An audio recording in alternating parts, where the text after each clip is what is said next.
లడ్డు బాగుంది కదా, ఎవరూ లేరు గాని వెళ్ళి తినేద్దాం పదా. దేవుడి దగ్గర ప్రసాదం తింటున్నారా కొడితే వెళ్ళనే.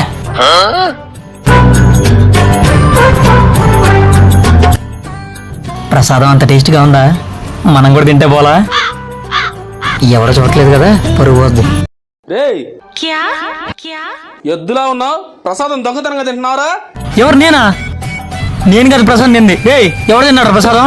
అవ్వా ఏరా, ప్రసాదం మీరు తిన్నారా? అన్నయ్య మొత్తం తిన్నాడు. నేను ప్రసాదం తిన్నానా? నువ్వు చెప్పరా, ఎవరు తిన్నాడు ప్రసాదం? మేమెక్కడ తిన్నాం, మొత్తం నువ్వే తినింది. రే ఏం యాక్టింగ్ చేస్తున్నారా అన్నా? వాళ్ళు అబద్ధం చెప్తున్నారన్నా, నేను అసలు తినలేదన్నా. వద్దు.